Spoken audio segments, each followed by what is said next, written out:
சுவையான அரிசியம்பருப்பு சாதம் எப்படி செய்யலாம் அப்படிங்கிறத நான் பிகேன் சேனல்ல சொல்றேன். வாங்க வீடியோக்குள்ள போலாம். அதுக்கு நான் டம்ளர் எடுத்திருக்கிறேன் அளவு. இதுல 3/4 டம்ளர் அரிசி எடுத்து நல்லா கழிஞ்சி ஊற வச்சு வச்சிருக்கிறேன். இப்போ அதே அளவு அதே டம்ளர்ல 3/4 டம்ளர் பருப்பு எடுத்திருக்கிறேன். நீங்க சரிக்கு சரியா போட்டீங்கன்னா சாப்பாடு நல்ல டேஸ்டா வரும். அதுக்கு கொஞ்சம் மிளகு, ஜீரகம், மிளகு ஜீரகம் வேணும் அதுக்கு. அப்புறம் பூண்டு ஒரு கட்டி,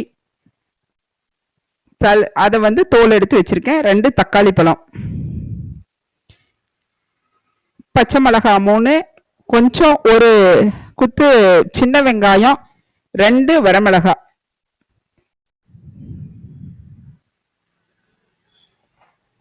இது எல்லாம் வந்து தேவை. ஒரு கொத்து கருவேப்பிலை. சிம்பிளா இந்த மாதிரி சிம்பிளா செஞ்சுக்கலாம். அதுக்கு வந்து நம்ம வந்து அரிசியும் பருப்பு சாதத்துக்கு வந்து நம்ம இடிச்சு 1-2 இடிச்சு போட்டா நல்ல டேஸ்ட் கொடுக்கும்.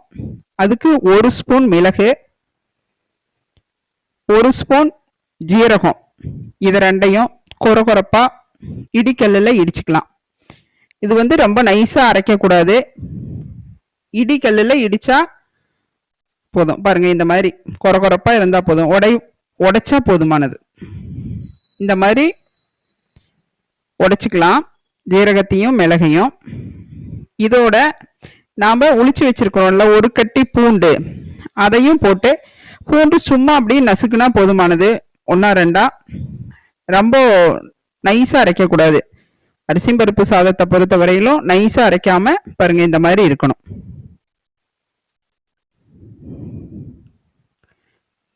இந்த மாதிரி மிக்சியில அடிச்சு போடாதீங்க. இந்த மாதிரி இடிச்சு போடுங்க. அம்மியில கூட தட்டி போடலாம். இந்த மாதிரி 1-2 அடிச்சுக்கோங்க. அவ்வளவுதான் இது தேவையானது.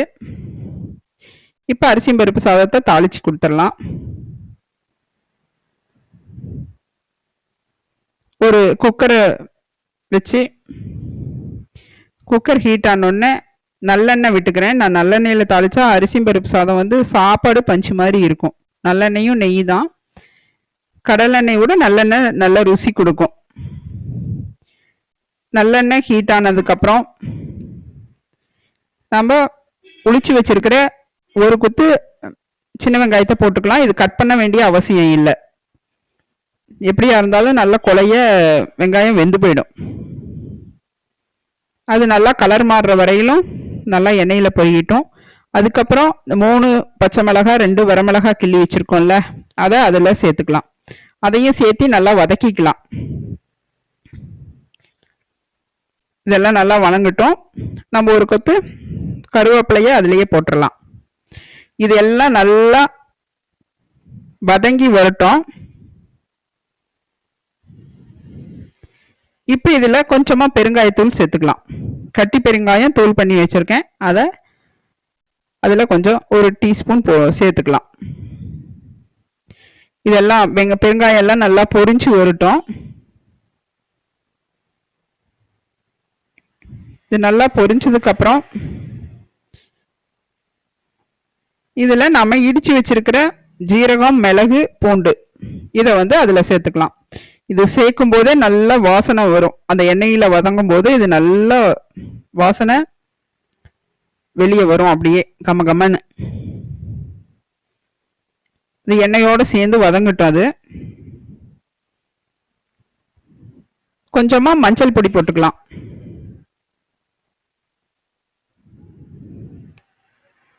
பாருங்க நல்லா வதங்கிருச்சு. இப்ப நம்ம கட் பண்ணி வச்சிருக்கிற தக்காளியை சேர்த்துக்கலாம். தக்காளி சேர்க்காம செஞ்சாலும் அரிசி பருப்பு சாதம் நல்லா தான் இருக்கும். இருந்தாலும் தக்காளி சேர்க்கும் போது நல்ல சுவையை தூக்கி கொடுக்கும். நல்லா அந்த புளிப்பு சுவை கொஞ்சம் சேர்ந்து வரும்போது டேஸ்ட் நல்லா வரும். ஒரு மினிமம் ஒரு தக்காளியாவது சேர்த்தும் போதுதான் டேஸ்ட் நல்லா இருக்கும்.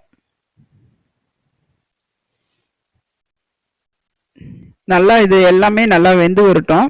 இப்ப நம்ம எடுத்து வச்சிருக்கிற அரிசி பருப்பு கழுவி வச்சிருக்கோம்ல, அது ரெண்டையும் போட்டுடலாம். அதுல சமமான அளவு அரிசியும் பருப்பும் போட்டிங்கன்னா நல்ல டேஸ்ட் கொடுக்கும்.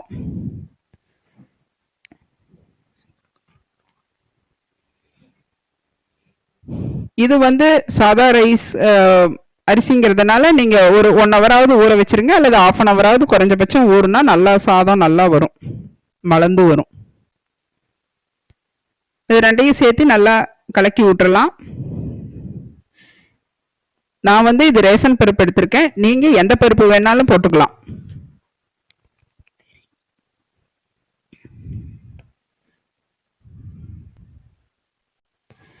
இதெல்லாம் நல்லா கலக்கி விட்டுறலாம்.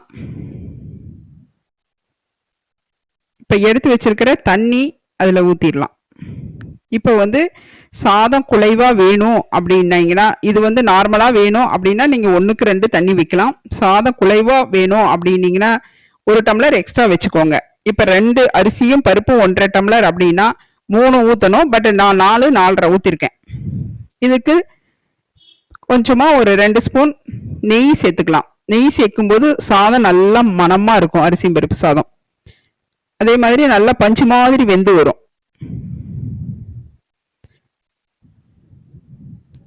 தேவையான உப்பையும் போட்டு நாம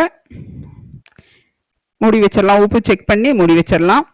ஒரு விசில் விட்டு 2 சிம்மில் வச்சு 2 விசில் விட்டு எடுத்தீங்கன்னா சாதம் நல்லா வெந்து வந்துடும், மலர்ந்து வந்துடும். இப்போ நம்ம விசில் அடங்கிடுச்சு, ஓப்பன் பண்ணி பார்க்கலாம்.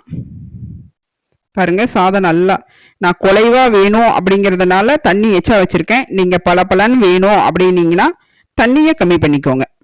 பாருங்க நல்லா வெண்ணெய் மாதிரி சாதம் நம்ம கரண்டியில கிளறும் போதே நல்லா குழைஞ்சு போயிடும். நமக்கு எவ்வளவு குலைவா வேணுமோ அந்த அளவுக்கு இது பண்ணிக்கலாம். குலைவா இருக்கும்போது சூடா சாப்பிட்டா நல்லா ருசியா இருக்கும். ஆறுனா கெட்டியாகும், சுட சுட சாப்பிட சூப்பரா இருக்கும்.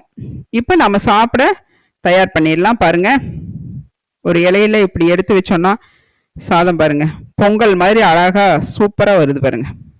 சாப்பிட்டாலும் அவ்வளோ ருசியா இருக்கும்.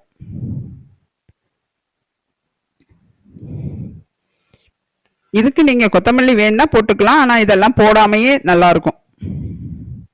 இதுக்கு தொட்டுக்க தயிர் எடுத்து வச்சிருக்கேன். 1 கப்ல தயிர் சேர்த்தும் சாப்பிடலாம். இல்லை அப்படின்னா நீங்க ஊறுகாய் தொட்டும் சாப்பிடலாம். ஊறுகாய் வேணாலும் தொட்டு சாப்பிடலாம், அல்லது வாழைப்பழம் தொட்டும் சாப்பிடலாம். வாழைப்பழத்தோட பிசைஞ்சும் சாப்பிடலாம். நம்ம பீக்வின் சேனல்ல நிறைய வீடியோஸ் போட்டிருக்கேன், அதெல்லாம் போய் பாருங்க. இல்லைன்னா மேல வந்து நெய், சூடான சாதத்தோட நெய்யோ அல்லது எண்ணெயோ ஆயிலோ விட்டு சாப்பிட்டா இன்னும் நல்ல டேஸ்ட் கொடுக்கும். நல்லெண்ணெய் விட்டா இன்னும் நல்ல ருசியா இருக்கும். பாருங்க நான் நெய் விட்டுருக்கிறேன்.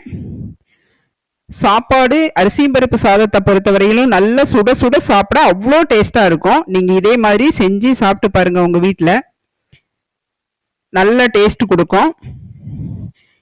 இந்த வீடியோவை பார்த்துட்டு பிடிச்சிருந்தா லைக் பண்ணுங்க, பீக்வின் சேனலை சப்ஸ்கிரைப் பண்ணுங்க, ஷேர் பண்ணுங்க. நன்றி, வணக்கம்.